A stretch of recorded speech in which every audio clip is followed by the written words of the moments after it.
สวัสดีค่ะพ่อแม่พี่น้องสวัสดีFCทุกท่านเนาะค่ะมาพอกับเจตาคือเก่าค่ะมื้อนี้เจตาจะวางแนวทางของลาวพัฒนาเนาะวันที่1วันพุธ2 ทุ่มครึ่งค่ะลาวพัฒนา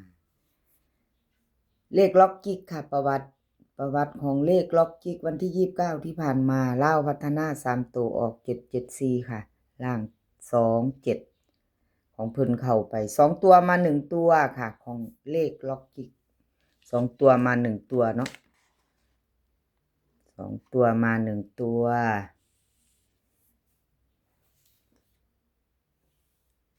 มาใหม่แล้วได้แล้วค่ะมื้อนี้วันที่1ไปลุ้นกันใหม่เลขล็อกจิกสาวน้อยหน้ามนต์คนน่ารักคนขยันค่ะเลขล็อกจิกคนขยันคนน่ารักเลขล็อกจิกลาวพัฒนาวิ่งลูดบนล่างค่ะเพิ่นให้มา6ตัวเดียววิ่งลูดบนล่าง6ตัวเดียวค่ะ2ตัว4หาง68 67 60 61ค่ะเบิ้ล66หางเดียว3ตัวนี่2หาง8 7 6 6 6 7ค่ะเน้น2ตัวล็อกจิกเน้นให้68กับ67ค่ะ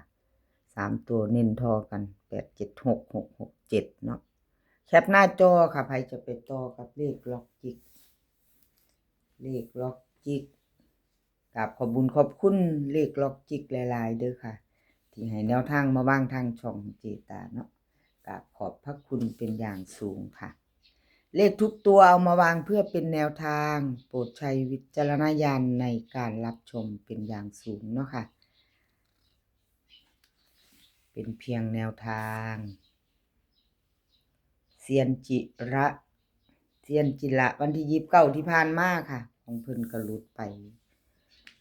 ปวันที่26เพิ่นก็เข้าไปอยู่เนาะค่ะเข้าไปล่างเต็มหลุดวันที่29เจตาให้กำลังใจคือเก่าค่ะเซียนจิระไปใหม่ไปต่อมื้อนี้เลขมีเข้ามีหลุดเป็นเรื่องธรรมดาเนาะค่ะเรื่องธรรมดากราบขอโทษขออภัยแทนเซียนจิระค่ะถ้าเพิ่นหลุดไปเนาะขออภัย FC เพิ่นมาไปใหม่ไปต่อค่ะวันที่1ไปต่อกับเซียนจิระแนวทางใหม่ของเพิ่นค่ะ2 ทุ่มครึ่งรุ่นกันใหม่เนาะค่ะรุ่นใหม่มื้อนี้วันที่1แล้วเอาวิ่งรูดค่ะบนล่างเซียนจิระให้มา5ตัวเดียว2ตัว4หางค่ะ54 58 95 50เบิ้ล55 3ตัว2หาง554 550ค่ะเซียนจิระเพิ่นเน้นให้2หางค่ะเลข2ตัว2ตัว2หาง54 50 2หาง3ตัวค่ะเน้นเด่นเท่ากัน554 550เนาะเอาพิจารณาเอาแคปหน้าจอค่ะใครจะไปต่อกับเซียนจิระเนาะกับขอบบุญขอบคุณหลายๆค่ะที่ให้แนวทางมาว่างทางช่องแล้วก็ขาดบ่ได้คือ FC เนาะพี่น้องเข้ามาติดตามรับชมรับฟังทางช่องน้อยๆของเจตาเนาะมาคอมเมนต์เป็นกำลังแรงใจกับขอบพระคุณเป็นอย่างสูงมาไปต่อค่ะเป็นของไผไปใหม่แคปหน้าจอค่ะแคปหน้าจอกับเซียนจิระแล้วไปใหม่ไปต่อค่ะไปต่อเป็นของใครเซียนหนุ่มค่ะ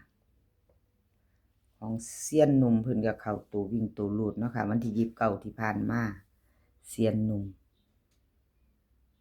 เข้าไปวิ่งลูด2กับ4เนาะค่ะ4บน2ล่างเนาะของเซียนหนุ่มก็ถือว่าเดินอยู่เด้ค่ะบ่หลุดเนาะ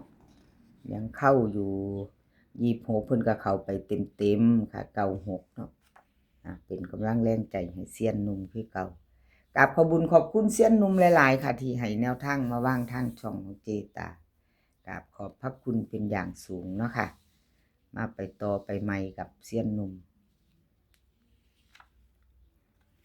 ไปต่อมื้อนี้วันที่1 ตุลา2 ทุ่มครึ่งค่ะรุ่นเล่ากัน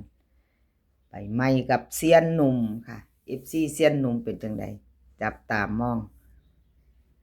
เป็นจังใดงวดนี่งวดวันที่1เซียนหนุ่มรูปหล่อ FC ว่าจังใด FC ว่าจังใดกับวิ่งลูด86เซียนหนุ่มนี่มักน้ำเจตาบ่วิ่งลูดบนล่างค่ะวิ่งลูดบนล่างลาวพัฒนาของเซียนหนุ่ม8กับ6ค่ะ8กับ6 2โต4หางค่ะ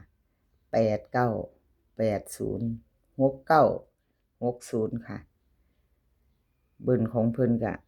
88 66 3ตัว3หางค่ะ886 789 896วิ่งรูดดินทอกันเนาะค่ะ2ตัวนี่เน้นให้89 69 3ตัวให้2หางเน้น2หางค่ะเซียนหนุ่ม3ตัว8 86 896ค่ะแคปหน้าจอค่ะใครจะไปต่อกับเซียนหนุ่มเนาะใครจะไปต่อกับเซียนหนุ่มแคปหน้าจอมื้อนี้เป็นวันที่1เด้อค่ะพี่น้อง2รอบเนาะโชคดีกันมื้อนี้ FC เจตาเป็นกำลังแรงใจให้โชคดี2รอบเนาะบ่าย4 โมงแล้วก็2 ทุ่มครึ่งเนาะเป็นรัฐบาลไทยแล้วก็เป็นลาวเนาะค่ะ2 ทุ่มครึ่งเป็นลาวเนาะก็รุ่นรัฐบาลไทยก่อนเนาะโชคดี2ต่อโชคดี2ต่อกันมื้อนี้แคปหน้าจอค่ะแคปหน้าจอใครจะไปต่อกับเซียนหนุ่มไปรุ่นเซียนหนุ่มแล้วก็เซียนซุ่มค่ะเซียนซุ่มของเพิ่นก็เข้าไปตัววิ่งรูดเนาะค่ะเข้าไป2ล่างวันที่29ที่ผ่านมาเซียนซุ่มค่ะFC เพิ่นสายวิ่งสายรูดเป็นจังไดเนาะเพิ่นก็เข้าอยู่บ่หลุดเด้อค่ะของเซียนซุ่มยังไม่หลุดบ่หลุดเด้อค่ะเข้าอยู่2ตัวมา1ตัวเนาะค่ะก็ถือว่าบ่หลุดต่อกันอยู่ต่อกันถึง2งวดเนาะนี่วันที่1เพิ่นให้มาแล้วค่ะเซียนซุ่มกราบขอบคุณเซียนซุ่มหลายๆค่ะที่ให้แนวทางมาว่างทางช่องกราบขอบพระคุณเป็นอย่างสูงเด้อค่ะเอามาลุ้นกันใหม่ไปต่อวันที่1มื้อนี้เล่าออกต้นเดือนพอดีตุลาแล้วก็เป็นวันที่1พร้อมเนาะมาไปลุ้นกันค่ะกับเซียนซุ่มไปต่อกับเซียนซุ่มลาวพัฒนาค่ะลาวพัฒนาวิ่งลูดบนล่างเพิ่นให้มา5กับ6 2ตัว4หาง5 7 5 8 6 7 6 8เบิ้ล5 5 6 6ค่ะ3ตัว3หาง4 5 6 4 5 8 4 5 7เน้นทอกันค่ะอันนี้เน้น5 7กับ58ค่ะ2หางค่ะ3ตัวเพิ่นเน้นให้2หาง4 5 8